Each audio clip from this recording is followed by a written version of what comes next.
Dan pemirsa, untuk mengetahui situasi terkini kita bergabung dengan jurnalis NTV Sela Rizky dan juru kamera Sebastian Pascal langsung dari depan Istana Negara Jakarta Pusat. Selamat siang Sela, bagaimana situasi terkini di depan sana dan seberapa besar massa buruh yang sudah memadati lokasi dan bagaimana pengamanannya? Selamat siang Helmut dan juga pemirsa, dapat kami informasikan bahwa titiknya itu di depan BSI Tower, namun bukan ke Istana Negara. Tepat di belakang kami keadaannya seperti ini, bahwa masih banyak para buruh yang diinformasikan menuju ke lokasi, sehingga saat ini hanya baru dari FSMPI saja yang memang sudah berkumpul di depan BSI Tower. Memang berdasarkan informasi, dijadwalkan para buruh ini akan melakukan aksi penyampaian pendapat, menyampaikan tuntutan mereka ini pada pukul 10:30 siang.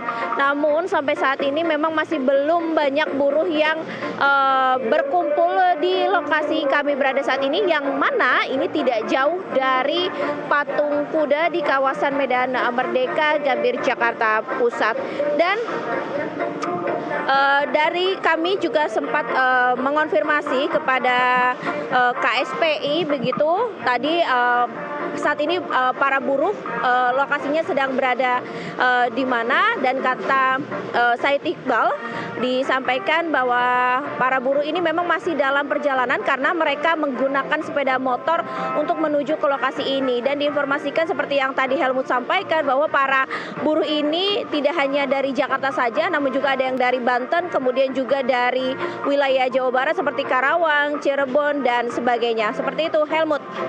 Baik, kemudian tuntutan utama buruh dalam aksi hari ini khususnya terkait besaran di daerah Jakarta dan Jawa Barat seperti apa, Sela? Ya, memang ada dua tuntutan utama yang nantinya akan disampaikan begitu ya di pusat ibu kota ini. Yang pertama yakni terkait dengan revisi UMP DKI Jakarta 2026 yang diinformasikan bahwa dari pendapat mereka ini Gubernur DKI Jakarta Pramono Anung tidak mengacu pada peraturan yang sudah ada begitu ya. Jadi tidak sesuai dengan kehidupan kebutuhan hidup layak, yang mana mereka berharap ini akan 100%. Dan selain itu juga terkait dengan pemberlakuan UMS PDKI 2026 sebesar 5% di atas 100% KHL tadi. Dan tidak hanya dari Jakarta, para buruh ini juga membawa tuntutan mereka di wilayah Jawa Barat ini, yakni revisi SK Gubernur Jawa Barat yakni Deddy Mulyadi tentang penetapan nilai UMSK di 19 kabupaten kota Jawa Barat yang mereka inginkan agar dikembalikan sesuai surat dengan rekomendasi bupati, wali kota masing-masing daerah. Ini yang nantinya akan mereka suarakan begitu pada aksi atau unjuk rasa atau penyampaian pendapat yang dilaksanakan hari ini. Untuk pengamanannya sendiri ada sekitar 1.600 lebih aparat dari kepolisian yang memang ditugaskan nantinya untuk mengamankan jalannya aksi unjuk rasa. Kalau kami lihat sampai saat ini memang sudah ada mobil-mobil dari kepolisian, kemudian ada pembatas yang memang sudah dipasang. Sampai sejauh ini belum ada kepadatan dari para buruh yang datang, dan nantinya ini masih akan kami update kembali, Helmut, bagaimana upaya mereka untuk menyampaikan tuntutan mereka terkait dengan UMP. Helmut, kembali ke studio. Iya, Sela, terakhir, apakah dari pihak Pemprov Jakarta ataupun juga Gubernur sudah buka suara terkait dengan adanya aksi demonstrasi pada siang hari ini?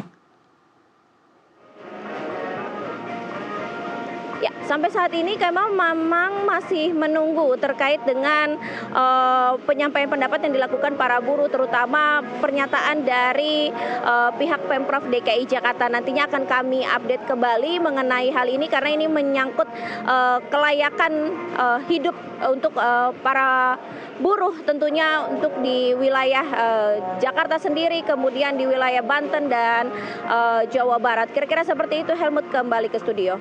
Oke, baik, terima kasih laporan lengkap Anda, Sela Rizky dan juga Sebastian Pascal melaporkan langsung dari seputaran Jakarta Pusat. Selamat bertugas kembali.